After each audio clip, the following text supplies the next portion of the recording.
Good morning students. आज हम पढ़ने वाले हैं कक्षा 5 का पाठ 3 अपनी वस्तु। सबसे पहले हम इसके कुछ शब्दार्थ है वो जान लेते हैं। उद्यत क्या होता है? तैयार। स्वामित्व, अधिकार या मालिकाना हक। संपत्ति, धन और दौलत। हड़पना, गायब कर जाना, अनुचित ढंग से ले लेना। मूल्यवान, कीमती। संसार, दुनिया, तनिक, थोड़ा।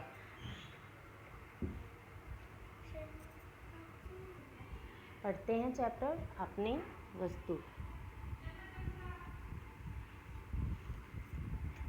एक महात्मा जी कहीं जा रहे थे। मार्ग में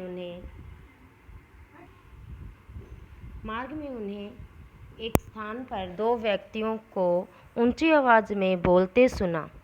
दोनों ही हाथों में लठ लिए एक दूसरे के प्राण लेने को उद्यत दिखाई देते हैं।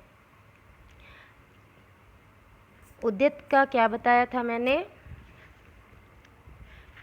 तैयार। क्या थे वो दोनों? एक दूसरे के प्राण लेने के लिए तैयार थे।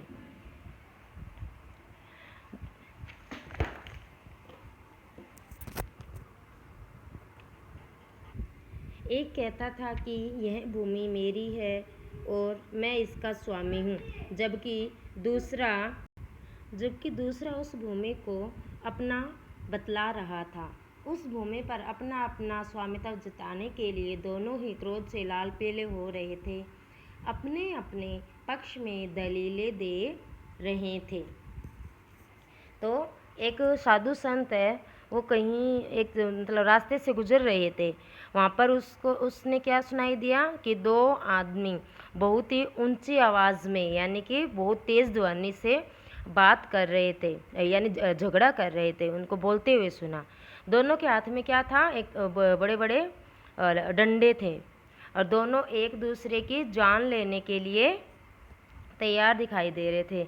एक क्या कह रहा है कि इस भूमि पर मेरा अधिकार है, मैं इसका स्वामी हूँ, यानी कि मैं ही इसका मालिक हूँ। जबकि दूसरा क्या बतलाता है कि यह जो ज़मीन यानी भूमि यानी कि ये ज़मीन का जो टुकड़ा है ये मेरा है, मैं इसका मालिक हूँ। और दोनों क्रोध से क्या हो रहे थे? लाल पीले, यानी कि गुस्से से क्रोधित हो रहे थे, लाल पीले हो रहे थे और अपने अपने पक्ष में यानी कि अपनी अपनी तरफ तर्क दे रहे थे कि ऐसे करके ये ज़मीन मेरी है, और वो बोल रहा है कि ऐसे ऐसे ये ज़मीन मेरी है। तो दोनों की आवाज़ वहाँ पर किसने सुनी थी? महात्मा जी ने। और दोनों व्यक्ति छोटे से ज़मीन के टुकड़े के लिए आपस में झगड़ा करते हैं।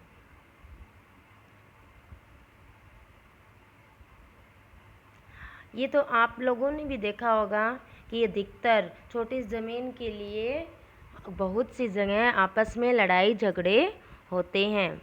कोई कहता है ये ज़मीन मेरी है, कोई कहता है मेरी है, या कोई घर या कोई प्रॉपर्टी। वैसे ही ये दोनों भी यहाँ झगड़ रहे हैं।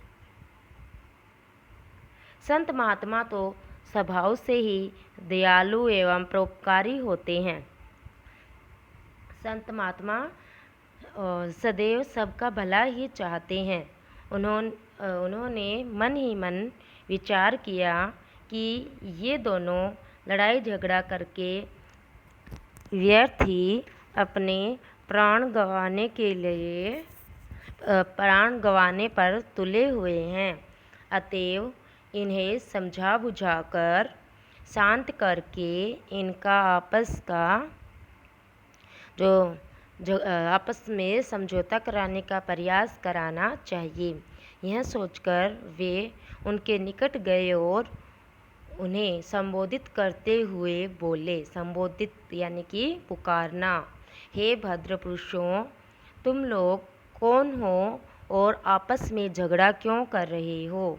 तो संत महात्मा यानी कि संत जो महात्मा होते हैं, साधु संत होते हैं, उनका स्वभाव हमेशा से, उनकी आदत क्या होती है? दूसरों को भला करने वाली आदत होती है उनकी हमेशा ही।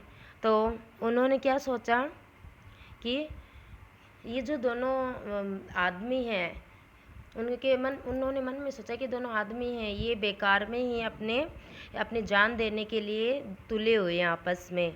इनको क्या करें कि इनको समझाएं और इनका झगड़ा समाप्त करा जाए, उनका समझौता करवाया जाए। अतएव यानी इसलिए इनको समझा जाकर शांत करना चाहिए और आपस में समझौता कराना चाहिए। ये सोचकर क्या करा, संत महात्मा उन दोनों के पास में गए और क्या बोले, हे भद्र पुरुषों, यानी हे सज्जन पुरुषों, तुम, भद्र क्या होता है, सज्जन, तुम लोग कौन हो और आपस में क्यों झगड़ रहे हो, इस तरह से उन्होंने पूछा। महात्मा जी को देखकर उनमें से एक व्यक्ति बोला, महात्मन, हम दोनों भाई हैं।